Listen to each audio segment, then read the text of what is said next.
বন্ধুরা দেখুন, আমার মা হচ্ছে পুঁইশাক গাছ লাগিয়েছিলেন। সেই পুঁইশাক গাছ থেকে পাতা নিয়ে, লাল পুঁইশাক গাছ, এখন হচ্ছে একটা রেসিপি করব, সেটাও আপনাদের সাথে শেয়ার করব। তাই আমি আপনাদের সাথে পুরোটা ভিডিও শেয়ার করছি। মায়ের হাতে লাগানো এই না বর্ষা মৌসুম, তার মধ্যেও আম্মু গাছের প্রচন্ড যত্ন নেন।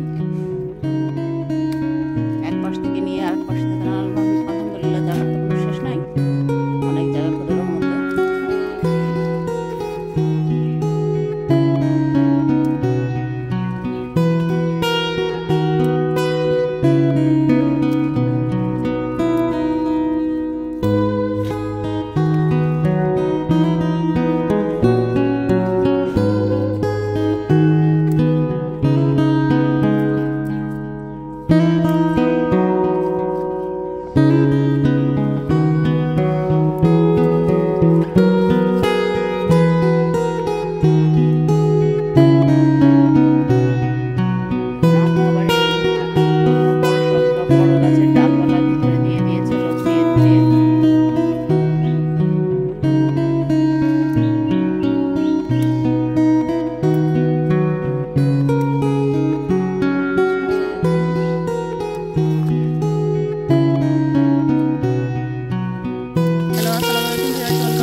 সাদা সয়াবিন তেল দিয়ে নিয়েছি এবং মরিচের গুঁড়ো দিয়ে নিয়েছি। একটা টেবিল চামচ হচ্ছে, একটা চামচ হচ্ছে আদা পেস্ট দিয়ে দিলাম। 2-4 চামচ হচ্ছে রসুন পেস্ট দিয়ে দিলাম।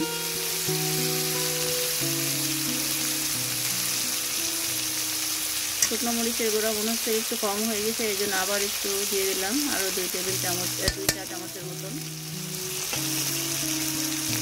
2-4 চামচ পরিমাণ হচ্ছে শুকনো মরিচের গুঁড়া দিয়ে এবার ভালো করে নেড়ে চেড়ে ভেজে কষিয়ে নেব। এখন কাঁচামরিচ ফালি দিয়ে দিলাম 10 থেকে 12টা। আমার একটু পানি দিয়ে মশলাটা কষে নিচ্ছি বন্ধুরা।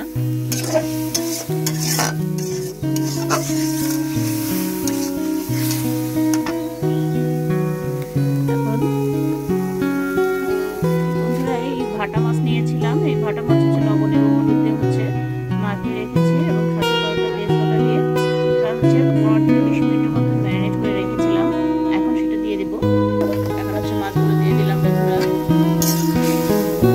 মাছগুলো পিঠের উপরে এপাশ ওপাশ করে একটু কেচে নিয়েছিলাম যাতে লবণ হলুদ প্রবেশ করে দেখতে সুন্দর লাগে, খেতেও ভালো লাগে। কারণ লবণ হলুদটা প্রবেশ করলে যে কোনো মাছের মধ্যে, মাংসের মধ্যে খেতে সুস্বাদু লাগে। যতই যা বলি না কেন, স্বাদ না হলে কিন্তু আমরা কোনো কিছুই খাই না। আর মাছের মধ্যে, মাংসের মধ্যে যদি লবণ হলুদ প্রবেশ না করে তাহলে কিন্তু খেতেও ভালো লাগে না। কারণ সবাই আমরা মুখের রুচিটাই খুঁজি, স্বাস্থ্যের দিকটা পরে খুঁজি, কিন্তু মুখের রুচিটা প্রথমে খুঁজি। পরিমাণ মতো হচ্ছে ভোনার পানিটা দিয়ে দিলাম।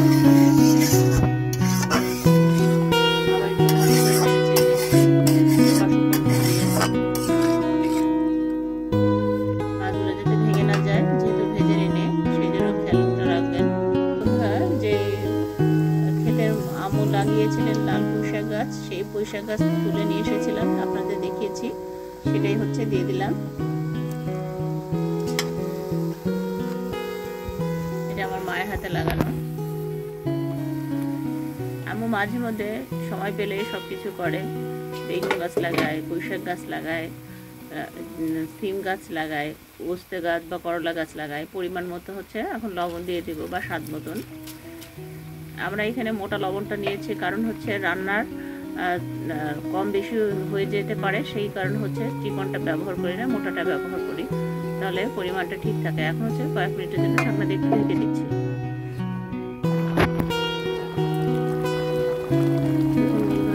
ঢাকনাটা আবার তুলে নিলাম, টকবক করছে। এখন 1 চা চামচ হচ্ছে হলুদ গুঁড়ো দিয়ে দিলাম।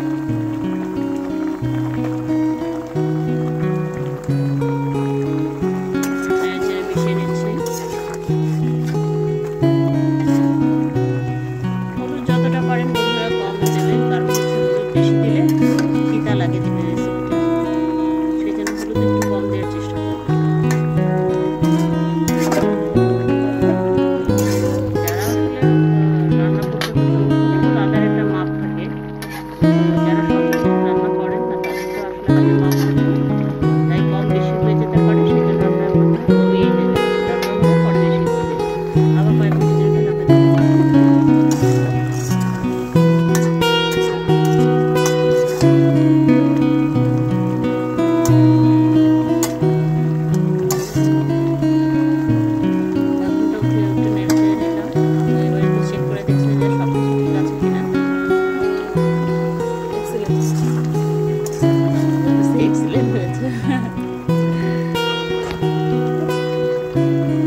দিচ্ছি।